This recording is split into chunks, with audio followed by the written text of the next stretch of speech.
The infamous question in my coaching sessions lately: why is it so hard to believe that he doesn't like me anymore? Let's talk breakups. Because as my girls grow, the circles are getting tighter and tighter, honey, and that is okay. That's a good sign. Breakups aren't just in your head, babe. Your body feels it too. And not just breakups of like a romantic partner, but losing a friend, a family member, any deep connection, it all hits the same because it's all grief. And grief needs space to disappear. It needs time. It doesn't just disappear overnight. You didn't just lose the person, you lost the rhythm that your body had got used to. Remember, I told you that your nervous system is the motherboard and it remembers everything: the calls, the texts, the late night laughs, the going out, the quiet moments.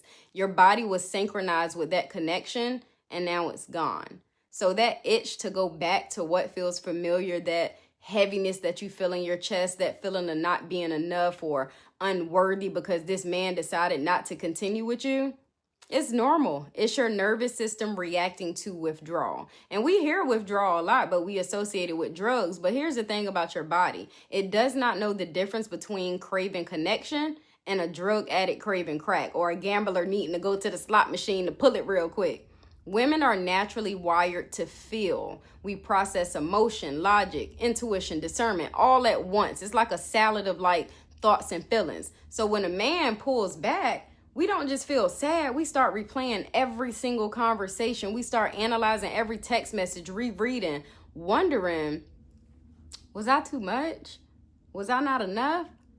And that's your body reacting, okay? So dopamine and oxytocin, we heard those before. It's the same chemicals that your brain releases when you bond, or when you're addicted to something, or when something makes you feel good. That's why breakups feel like withdrawal. Your body was getting used to that hit of attention and now it's gone. So men, let's talk about our men real quick. They process things a little bit differently. Most men are like linear. Think of it like a line. They hit logic first, action second, emotion later, or sometimes not at all. Not in that order specifically, but the way think of it like this: he realizes it's not working. He's unhappy. He doesn't overanalyze it. He sees the problem like a math equation. 1 + 3 doesn't equal 5. So he leaves. He acts, then he processes later if he needs to.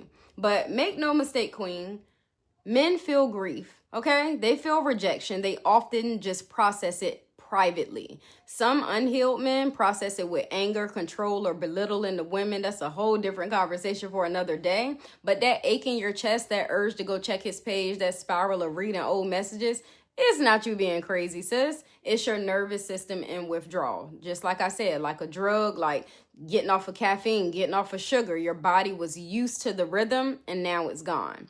So that's why it's so hard to believe that he doesn't like you anymore, because your body just hasn't caught up yet. Your heart is still addicted to the version of you that he reflected back to you. So allow yourself the space, because if you don't, you'll fill that emptiness up with attention from others, or you'll go back to something that you know that door is supposed to be shut on instead of doing the work. You'll attract the same energy, the same cycles, the same people with a different face and a different body. So I need you to get you a journal. I like to use my iPhone journal. Sit with your emotions. Ask yourself, where is this unworthiness coming from? Because if you feel not enough because he didn't choose you, sis, that's your energy going into pleasing a man instead of pleasing God. And you need to check yourself, sis, because not being chosen by a man should never make you feel less than. And I'm not judging you, but I'm letting you know your crown is crooked and you're here watching this video so we can just fix it. It's okay. It just needs adjusting.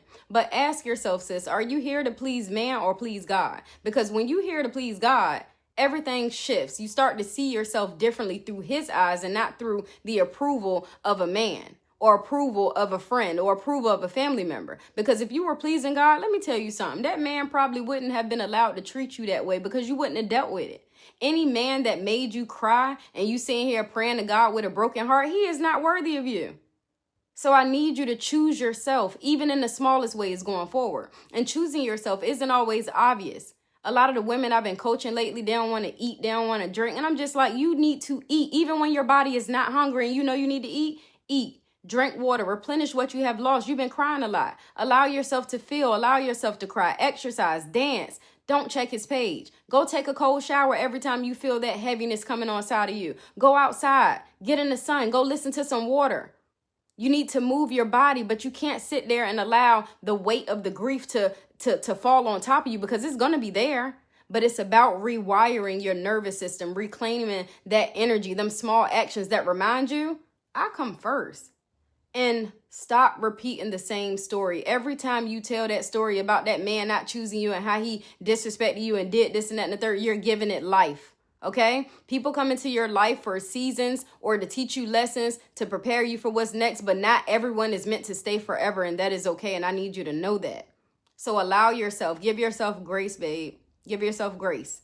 It's going to be okay. It's going to be okay. But I love you and happy healing.